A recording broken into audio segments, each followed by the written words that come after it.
spesial dari kelahiran beliau atau kita sering disebut dengan Maulidur Rasul ya, atau Maulidun Nabi, yaitu hari lahir Rasul atau hari lahirnya Nabi yang setiap bulan Rabiul Awal kita peringati. Semoga kita yang hadir pada pagi ini adalah orang-orang yang mendapatkan syafaat atau pertolongan beliau di yaumil akhir. Amin. Amin. Yang saya hormati Bapak Ketua BHI Cabang Balikpapan, Bapak Gandus Haji Prabowo. Yang saya hormati Bapak Ketua BHI Transit Tamanan, Pak Haji Heru Subari, ya Pak Heru ya, karena kerjanya kesehatan, Poltekkes ya, jadi saya senang sehat gitu. Kemudian yang saya hormati Bapak Ibu semua pengurus ya, baik BHI Cabang maupun Transit Tamanan yang hadir pada hari ini, dan beberapa teman saya sudah saya kenal. Ini ada Pak Parman yang sudah lama kan. Kemudian ada penyuluh pengungkapan ini, ya, apa juga nggak ketemu Pak Muslim ini kan. Jadi beberapa yang sudah saya kenal ya, yang hadir pada pengajian kita. Semua sehat Bapak Ibu ya. Alhamdulillah. Semangat ya. Semangat. Alhamdulillah. Semoga kita senantiasa diberi kemudahan oleh Allah dalam kegiatan sehari-hari. Baik, pada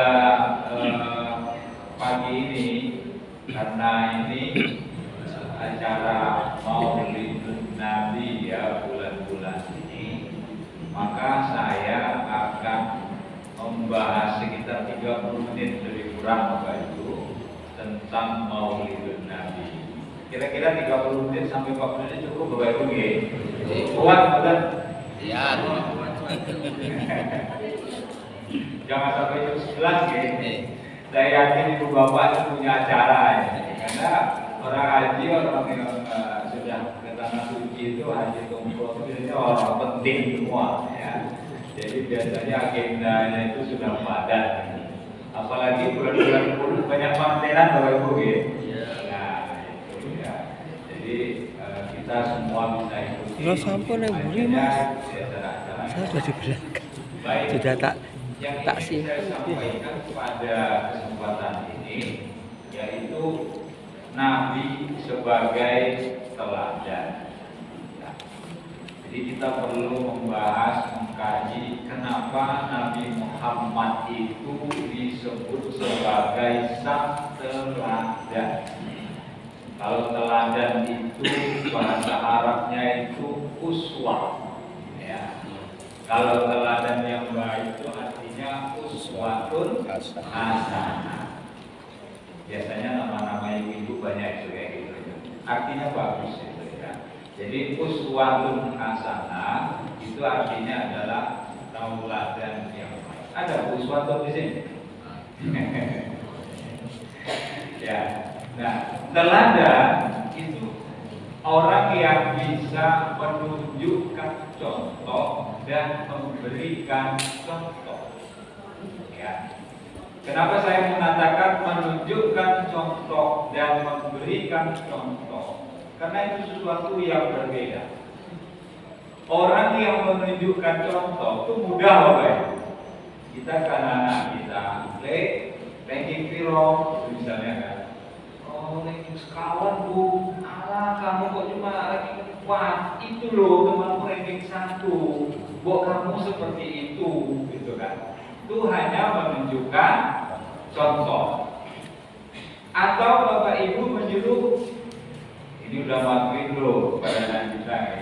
Ayo ngaji. Terus kita suruh dia ngaji, kayak teman-temanmu biasanya habis ngaji, habis maghrib ngaji di masjid, margo, rahayu. Contoh tuh si A, si B, rajin ngaji. Ayo melu sama ngaji. Itu hanya menunjukkan contoh. Sementara memberi contoh tidak cukup dengan hanya menunjukkan, tetapi kita memberikan keteladanan. Anak-anak maghrib, ayo nak kita sholat, kitanya sendiri ikut sholat. Ayo kita baca Al-Quran, kita sendiri juga baca Al-Quran. Jangan kita menyuruh anak kita sholat, lalu kita di depan TV atau kita asik dengan HP kita. Sudah ada loh, ayo sholat. Sementara kita masih main HP. Kira-kira anak itu pelaku betul? Kita jauh kalau ada soleh, ya benar. Tapi belum tentu anak yang lain mau. Kenapa? Sederhana. Bapak main HP, aku mau sholat. Iya benar. Karena kita tidak menunjukkan contoh. Bagaimana kita memberikan contoh? Bagaimana kita memberikan contoh saat kita hanya bisa menyuruh, tapi tidak memberikan uswah. Dan uswah di situ adalah uswatul hasanah. Jadi kalau kita ingin mengajak melakukan kebaikan itu, maka kita sendiri yang memberikan contoh teladan sekaligus yang mengajak. Jadi jangan pakai ilmu lilin, Bapak Ibu. Tahu ilmu lilin ya? Ilmu lilin itu lingkungan di sekitarnya itu terang. Dia menerangi lingkungan di sekitarnya di kegelapan malam. Tapi dia sendiri lumer. Iya betul ya? Ya, kalau kita beli lilin itu, terus kita taruh di atas piring, dia terang kita. Tapi untuk dirinya sendiri, dia lumer. Nah, itu jangan dipakai ilmu lilin. Jadi dalam bahasa Arab istilah seperti itu adalah kalau menunjukkan contoh dan memberikan contoh itu adalah ibda binafs. Ya, mulai dari diri sendiri. Jadi begitu contoh. Nah, Nabi dia itu adalah sang teladan. Dia memberikan contoh, dia juga menunjukkan contoh. Nah, sekarang baru kita ngaji. Ada paling tidak 3 alasan kenapa Nabi itu disebut dengan sang teladan. Ada 3 alasan, Bapak Ibu. Kenapa beliau itu disebut sang teladan? Kalau kita mungkin umpannya bukan teladan, tapi telatan. Seperti pulau gitu, telatan. Ya.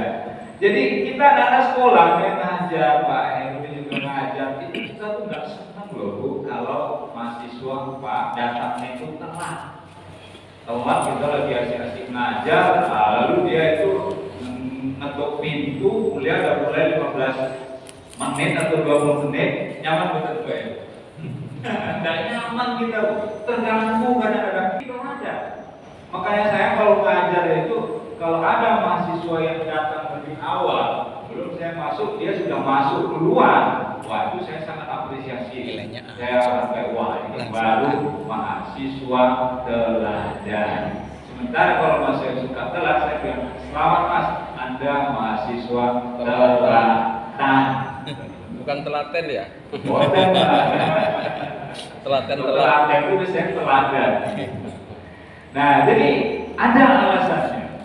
Nah, apa alasan Nabi Muhammad disebut sang teladan? Ini monggo Bapak Ibu sambil kita minum ya. Tadi ada yang mulai minum Bapak Ibu ya. Kalau belum keluar di contoh nih. Bismillah.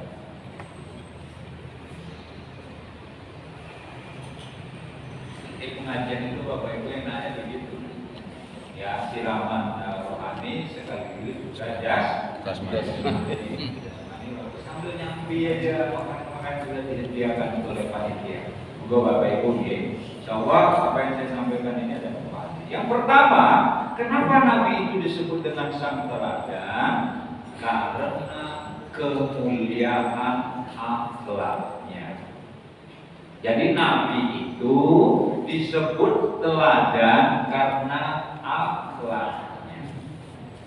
Bapak Ibu, banyak orang sekolahnya tinggi, banyak orang hartanya banyak, banyak orang jabatannya tinggi, banyak orang pengaruhnya tinggi. Tetapi kalau akhlaknya tidak ada, orang akan menilai sugih tapi wonge pelit, pinter tapi wonge sombong, ayu bagus tapi wonge gaya. Kenapa? Ya. Tetapi orang tidak perlu sekolah tinggi-tinggi, orang tidak perlu sekolah sampai gelar S1, S2, S3 sampai S4, STLR gitu nih. Nggak perlu tinggi-tinggi. Akhlaknya baik, orang akan menilai, wah itu memang terkenal di kampung ini. Dia sebagai teman itu adalah teman yang baik. Kenapa? Karena orang menilai dari akhlaknya. Apa yang harus kita teladani dari beliau itu adalah akhlak beliau. Sekarang saya berikan beberapa contoh. Beliau itu dari cara ucapan. Karena Rasulullah mengatakan, "Man kana yu'minu billahi wal yawmil akhir falyaqul khairan aw liyasmut." Barang siapa yang beriman kepada Allah dan hari akhir, kata beliau, hendaklah ia berkata baik atau diam. Diam itu emas. Jadi kalau kita nggak bisa bicara baik, mending diam, mengomong. Kenapa Nabi mengajarkan hendaklah berkata baik? Ucapan beliau itulah yang menjadi hadis. Ya. Tindakan-tindakan beliau itulah yang menjadi sunnah. Sunnah itu kan perilaku keseharian beliau. Ucapan beliau itu yang menjadi hadis, sabda yang seperti saya bacakan tadi. Sehingga yang keluar dari mulut beliau itu adalah ucapan yang baik-baik. Orang ditanya mau ke masjid, ibu-ibu sudah pakai mukena, lalu lewat depan rumah tetangga, mau kemana bu? Mestinya kan dia udah tahu sama ibu pakai mukena. Yuk ke masjid kok, masa ke pasar gitu. Itu namanya mulut kita itu tidak benar cara mengucapkannya. Orang itu nanya bukan karena nggak ngerti, tapi bahasa basinya jangan dipakai begini. Karena bahasa sama basi itu jadi lain ya. Bahasa basi, dia tahu bapak ibu mau ke masjid, tapi kalau ditanya lagi udah ngerti. Nah, kalau orang jutek itu kan gitu, mau kemana pak? Mau ke depan. Dari mana? Dari belakang. Jawabannya benar, tapi orang kan tidak begitu yang dimaksudin. Nah, Nabi itu tidak pernah mengatakan kata-kata yang tidak menyenangkan seperti masih dikonnya. Dan tahu? Ya Kumairah. Dia memanggil ya Ummul Mukminin. Ummul Mukminin itu artinya adalah ibu negara. Bayangno, menyebut nama istrinya itu ya Ummul Mukminin. Nah, manggil nama, Siti, gitu kan? Kopi, gitu. Sekarang kan orang itu maaf ya menyebut istrinya buru, ceking, cepat, gitu. Kulitnya hitam, sauda, gitu kan? Ajar aswad, ajar aswad itu kan batu hitam tuh. Rasulullah nggak gitu. Dia panggil lagi misalnya, istriku yang cantik, ibu nggak cantik, ibu nggak usah marah. Nggak ada puji-puji, nanti tahu aku elek, nggak usah gitu. Kalau ada ibu seusia 50-an ke atas masih dipanggil diajem, itu bagus itu.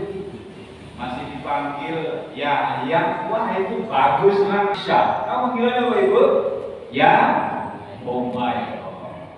panggilan yang luar biasa. Siti Aisyah itu kulitnya putih, ya. Dan kulitnya yang putih itu kalau beliau tersipu atau beliau tertawa, tersenyum, itu mukanya itu kemerah-merahan.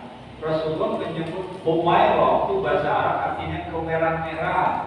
Ya, ahmar itu kan warna artinya merah. Humairah itu kemerah-merahan. Rasulullah memanggil Siti Aisyah, panggilan yang seperti itu adalah panggilan yang menyenangkan. Jadi kalau ibu kulitnya putih, hai putih bagaikan salju, gitu kan? Hai si putih bagaikan kapas. Ibu tuh gak usah marah. Alhamdulillah. Berarti suami ibu romantis.